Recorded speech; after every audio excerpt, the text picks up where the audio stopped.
Hi guys, welcome back to my channel. So today is a little project share showing you some, I guess, non-traditional Halloween embellishments, meaning use your regular dies to create Halloween embellishments. So the first one is this KS Craft. It's actually a little like ice cream shaker with the drip, and it does come with the little stick part. So that's these guys right here, and I did use the Prima 31 collection. So as you can see, I got like little ghosts and swirls, Cartwright sequins. I did stitch the top. I didn't try to go down those drips because I know, too hard. And then I added everything up on puffy tape, and then I did use the little puffy stickers. I did stitch the stick part though. And this one I added the little ghosty girl, and then this one with the ghost up on the very top. And I am planning on doing this little basket thing with like a poisonous treats or something.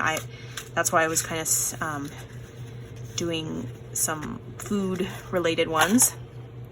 Next is this one right here. This is from Andy's store. It's actually a lantern die, and I love this lantern die. It is such a good size. It's got stitching details. You can make it a tag with the hole.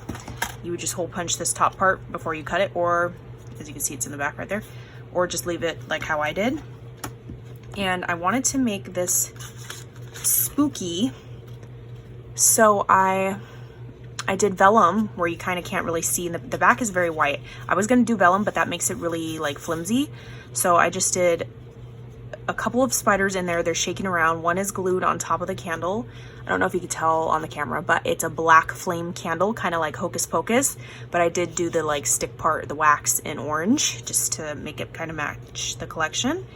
And then I did go ahead and use, you guys, I have like 50 spiderweb dies.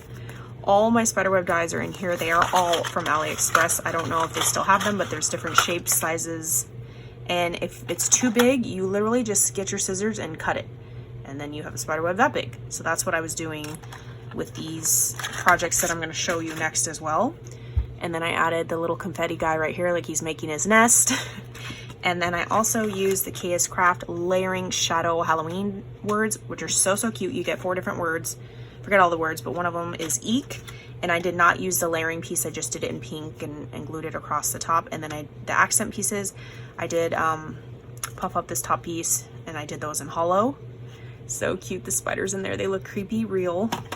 And this one, same exact thing. Just a couple spiders so that they wouldn't clump and lump together. Spooky little lanterns.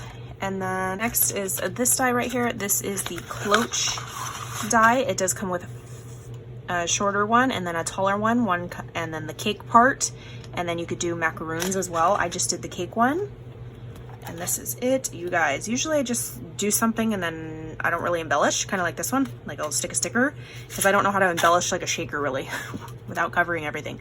So this was inspired by Anne, who's Crafty Kimchi. She was the first person to make a shaker out of this. This die that was released back in like March or something like that. So cute. So I stitched it. The cake, I did a little hollow icing drip, and then I stuck some tiny little orange sequins. Those are actually from AliExpress. They're little stars in there just to tie in with the collection. And then this trim is tiny little tassel trim from Etsy that I hauled, and it just went so perfect right there. And then this is the lace border die and hollow. And then I added the little puffy sticker, and then these little spiders. These are also from Ali.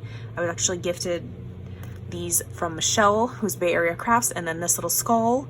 Pretty sure these are from Ali as well, but Marissa, she gifted me those in her embellishment box. This one just has a pumpkin, and then in between I layered like pink cardstock, so there's so many layers on the base of this. It's very sturdy. And then I added a little spider web like drooping down from the side and behind. I love these. Might be my favorite embellishments of the season. I love the way that they turned out. So cute. And then last but not least is this die, which is the candy caramel apple die, which you can use spring, like carousel theme, Christmas candy apples, and then Halloween spooky poisonous apples. And then I used this rat die that I bought last year that I didn't get to use, so I finally got to use it. And these are them. Spooky little mixes. I got this mix, this clay mix KG Crafts sells them. It's like this Halloween mix from, I forgot who makes them. But the little rat was eating, like, I don't know, eating inside the apple, I guess. And then I did orange, because I didn't want to do green, like a green poison apple, kind of like the Disney movie, just because green didn't really match with what I was doing. And then the bow I did in glitter and added a little black gemmy. And then this spider web on the corner of the stick, 1000% inspired by Patty, who is Mommy and Me Crafts. She made cute, so she basically made this and stuck it on the cloche cake stand, you guys. It is so adorable, but I already made the cloche cake thing, so I didn't want to like do the exact same thing again. So I just added the spider web, and it just brought it from like 0 to 10, you know, super, super cute. And I love the way that it looks, the creepy little rats hanging off of there eating the apple. So fun. Those might be my second favorite or first favorite. I don't know. I love them all. Okay. I will link everything down below, and I will catch you guys on the next crafty video. Bye, guys.